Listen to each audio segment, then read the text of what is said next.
Distinguished taxpayers, ladies and gentlemen, it gives me great pleasure to join you today on this 17th edition of the Kenya Revenue Authority's Distinguished Taxpayers Award Ceremony. Indeed, I take this very early opportunity to congratulate all the taxpayers that we are recognizing today, as well as those other compliant taxpayers whose high sense of civic duty and fidelity to the tax laws is indeed the backbone of our nation. Ladies and gentlemen, last financial year, 2019-20, the National Exchequer received tax revenue amounting to slightly over 1.6 trillion Kenya shillings, registering a growth of 1.7% over the previous financial year. Given the reduced level of economic activity associated largely with the novel coronavirus, this growth in our revenue was indeed impressive. The question we should ask ourselves is, how did we as a country manage to grow our tax revenue when the economic environment was under such stress? The answer, I believe, fellow Kenyans, is simple.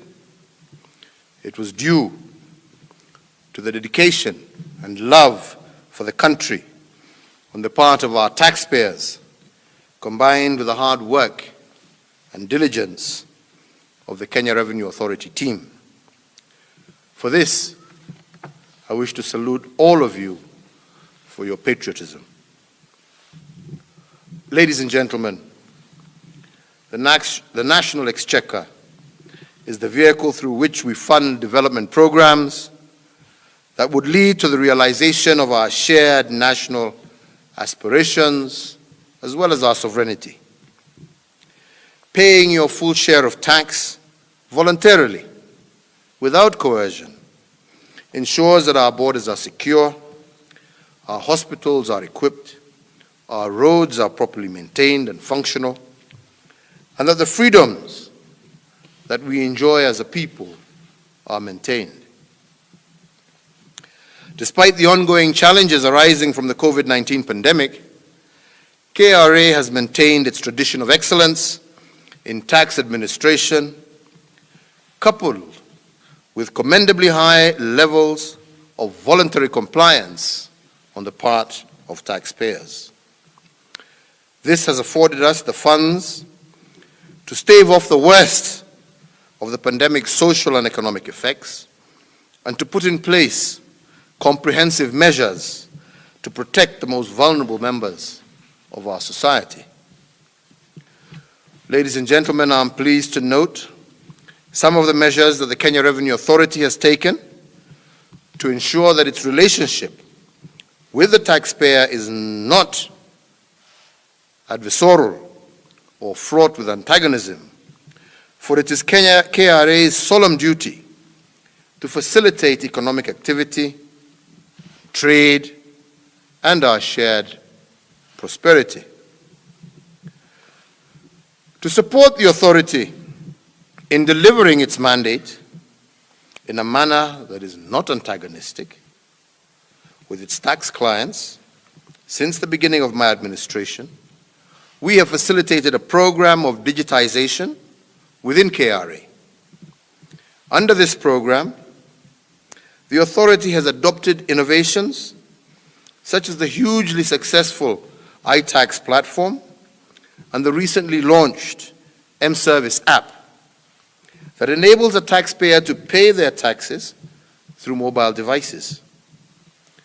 Taxpayers now do not need to travel long distances or rely on third-party support vendors to fulfill their tax obligations.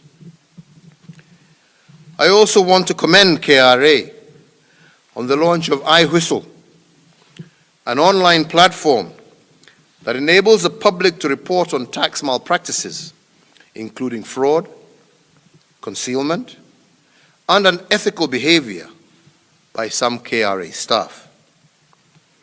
This marks another milestone in the entrenching ethos of good governance as part of our social fabric and as part of the fight against corruption and tax evasion. The web-based system will ensure that incidences of tax evasion by taxpayers or unethical conduct by some KRA staff are recorded and confidentially investigated and acted upon. This will improve the trust and confidence of the taxpayers in the tax system, as well as allowing the state to dramatically reduce revenue leakages and recover taxes that would otherwise have been lost.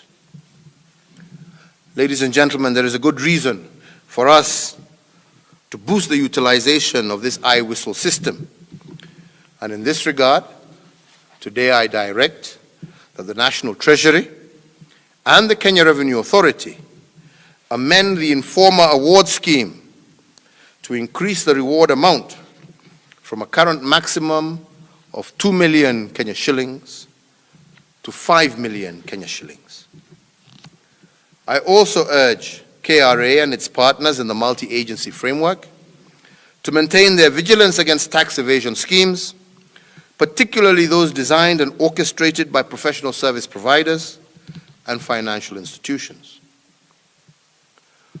Ladies and gentlemen, the implementation of the scanner program to reduce intrusive interventions and the deployment of regional electronic tracking systems have been instrumental in improving our trade facilitation indicators.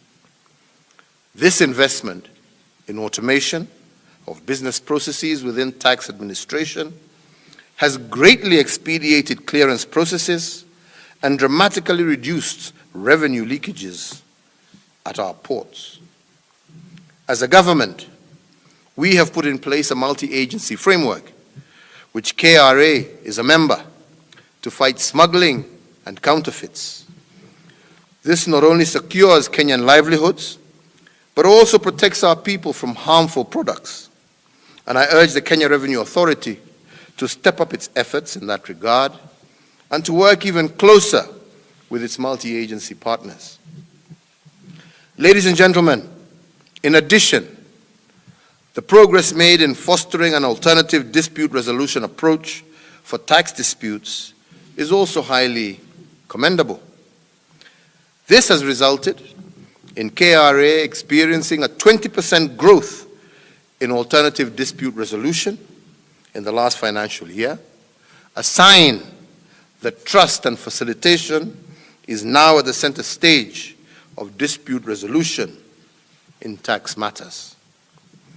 In the last financial year, alternative dispute resolution realized revenue of Kenya shillings 9.561 billion compared to Kenya shillings 8.102 billion booked in the previous financial year, representing an 18% growth in revenue. As a nation proud of its vibrant access to justice and extensive fair hearing rights, we will never move to limit the rights of our taxpayers to have their disputes against tax assessment heard and determined by an independent third party. As we do so, we must also ensure that those cases are determined quickly, while also ensuring that alternative dispute resolution is not used to delay the payment of taxes that are legally due and payable. I therefore direct that the National Treasury, together with the Attorney General's Office, to move to review the legal operational framework of the Tax Appeal Tribunal and the onward appeals to superior courts, as well as the provision of the Tax Procedures Act, so as to ensure that tax disputes are resolved in an even more efficient and expedited manner. Ladies and gentlemen, as I conclude, I once again warmly congratulate all the distinguished taxpayers of Kenya, those that we are recognizing today, but also all the others for their commitment to their motherland and to our fundamental ideals. I also commend our National Treasury and the Kenya Revenue Authority for the role that they have played in enhancing domestic resource mobilization in support of our development agenda. However, even as we commend you, we must appreciate the fact that we are still far from reaching the promised land under the National Vision 2030. And in this regard, I challenge you to work even harder, reinforcing this agenda through innovation, staff motivation, business and taxpayer facilitation, and sealing of avenues for revenue leakage. This way, together, we will reach the promised land sooner rather than later. Hongera kwa kulipa ushuru. I thank you all, and may God bless you, and may God bless Kenya. Thank you very much.